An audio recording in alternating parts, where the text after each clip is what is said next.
Bonjour à tous, la nouvelle est tombée aujourd'hui, le 19 octobre, pour la première fois. Alors, c'est pas la première fois, mais dans ce cas de figure-là, on peut dire c'est une première fois. Fujinon annonce un zoom en monture PL pour du Super 35 ou du full frame, je sais pas trop, on va voir ça ensemble, qui a un rapport de 122 fois. Voilà, je sais pas si pour certains ça parle, mais généralement, dans le monde du Super 35, on s'arrête à un rapport de 10 fois. C'est déjà beaucoup. Voilà. On regarde ça tout de suite.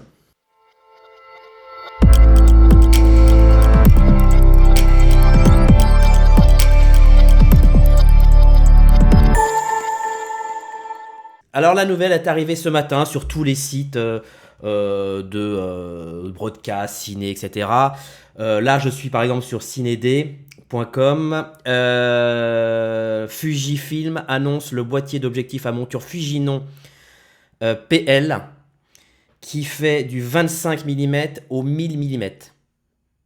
Et attendez, c'est pas fini. Ça va encore plus loin. Avec un diaph d'ouverture 2.8 à 5.0. Alors voilà à quoi ça ressemble. Donc ça ressemble tout simplement... c'est énorme. Hein. Là, on est dans le domaine broadcast.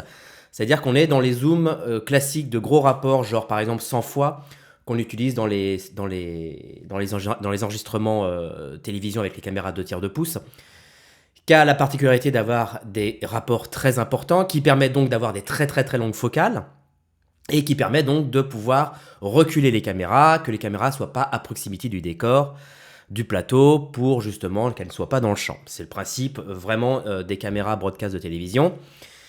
Comme c'est du multicaméra, il ne faut pas que les caméras se filment entre elles, donc on les éloigne, donc ils font des zooms avec des gros rapports. Et c'est ce qu'on faisait jusqu'à présent sur les caméras 2 tiers de pouce, où nous avions des zooms très très imposants, qui sont non plus sous une forme cylindrique, mais plutôt sous la forme rectangulaire, plutôt cubique comme ça, et qui en gros pèse 10 fois le poids de la caméra, à tel point que la configuration de la caméra change. Il n'y a plus de viseur, on est avec un écran déporté, on est avec une commande de point interne, et on est avec une commande de zoom. Bref, c'est ce qu'on appelle plus communément faire la mobilette. Moi perso, j'en avais fait quand j'étais cadreur télé.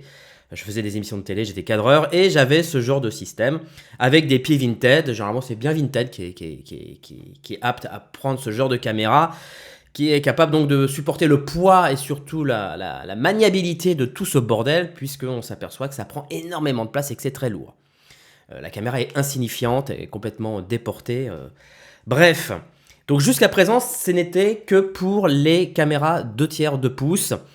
Il y en avait chez Canon et chez Fujinon, avec donc des objectifs à très grand rapport pour faire par exemple le match de foot, hein, avoir un plan aussi serré sur un ballon alors que la caméra se trouve à plus de 100-150 mètres. Il n'y avait que ce genre d'outils pour le faire.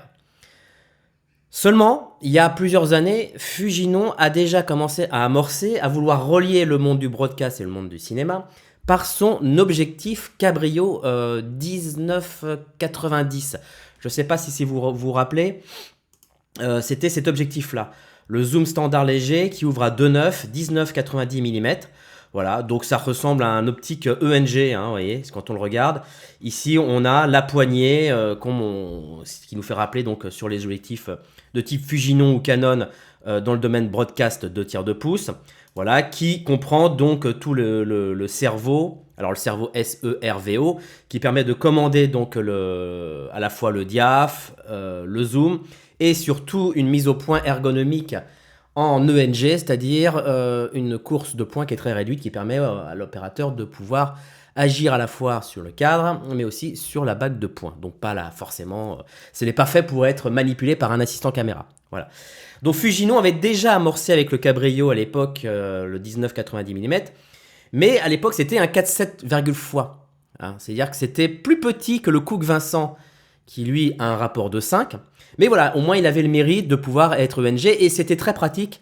Généralement, on le combinait avec une Amira de chez Arri, qui était une caméra qui était destinée pour le documentaire principalement, et on couplait ce zoom avec cette caméra bien souvent pour justement faire des configs mono-opérateurs pour du documentaire essentiellement, où vous êtes tout seul, vous n'avez pas d'assistant caméra, vous avez rien et vous avez même le bouton de déclenchement. Enfin, tout est très ergonomique pour être utilisé de façon mono-opérateur. Et là, coup de tambour, où là, ils vont carrément plus loin, Fujifilm, puisqu'ils annoncent carrément l'objectif avec un rapport qui fait 122 fois, je crois.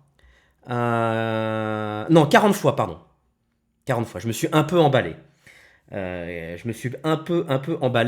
donc il va du 25 au 1000 mm avec une ouverture de 2,8,5. Alors là, on a un phénomène de ramping qui est énorme. Donc le phénomène de ramping, pour ceux qui ne savent plus ce que c'est, ou qui ne savent pas, c'est le phénomène de perte de la luminosité lorsqu'on allonge la focale sur un zoom. Oui, parce que le diaphragme est un rapport entre la focale et le diamètre.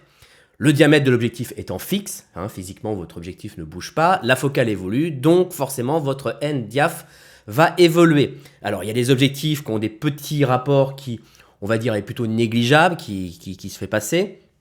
Mais vous avez des objectifs quand il y a des gros rapports où c'est un peu plus compliqué. Mais pas forcément besoin d'un grand rapport, parce que si par exemple on prend le 18-55, vous voyez, qui est un objectif, je veux dire, c'est l'objectif de chez Canon qui est le moins cher, qui est vraiment très classique, un tout petit rapport à peine de 2 fois, 2 fois et demi, on a quand même un phénomène de ramping de 3,5, 5,6.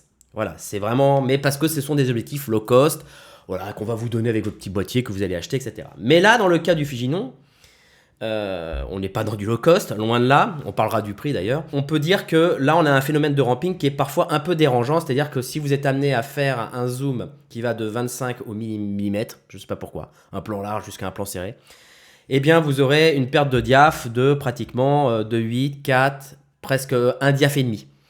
Voilà, c'est-à-dire que vous allez perdre un diaph et demi, ce qui est peut-être qu'il y a une compensation qui va se faire quelque part, je ne sais pas. Voilà. Ça serait bien de le coupler avec un autre pour pouvoir compenser.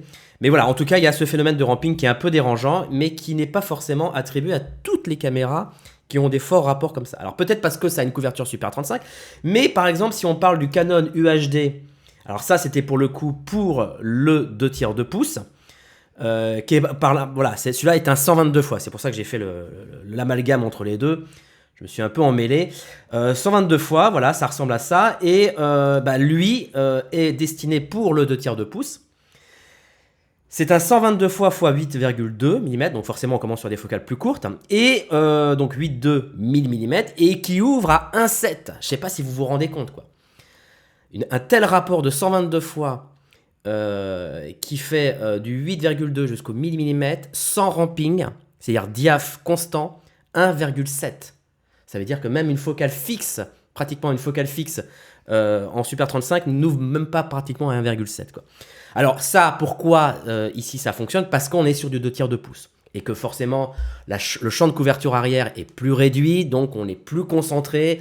Donc c'est plus facile, vous avez dû remarquer que plus les objectifs, les zooms ou n'importe quelle focale ont des champs de couverture réduits, plus l'ouverture maximale est relativement ouverte. Donc ça a vraiment un avantage. Mais là, voilà, ici, le fait que ça soit du Super 35, eh bien, vous aurez forcément un 2.8.5 comme focale. Donc, c'est principalement un objectif qu'on va utiliser en extérieur, avec un rapport de 40 fois. Et donc, il couvre un capteur de 41,3 mm. Donc, 41,3 mm, c'est-à-dire que vous pouvez, dites-moi si je me trompe, mais vous pouvez couvrir le full frame. Voilà, donc c'est pour ça que là, on la voit affichée super styly avec la Venice, donc on voit ce 25 000 mm avec la Venice qui est montée, donc on s'aperçoit que le poids de la Venice est complètement négligeable, on voit le centre de gravité qui est complètement déporté, et dans ce cas là vous avez ici donc la commande focus, la commande de zoom à droite, après chacun fait comme il veut, le sens qu'il veut, et tout est interne, c'est à dire que la mise au point est interne, le diaph est interne, il n'y a rien, quoi. Voilà, physiquement on ne peut pas atteindre les bagues, voilà, tout est vraiment très interne. Et donc voilà, et donc c'est comme ça qu'elle est présentée avec la Venice. Et attention, petite surprise, donc tout ça en monture PL, c'est une première, c'est la première fois PL native. Et la petite surprise, c'est que quand même, avec tout ça, comme si ça ne suffisait pas, vous avez un doubleur de focale. Alors, c'est pas un doubleur de focale, mais vous avez un multiplicateur de focale, un extender, qui fait 1,5.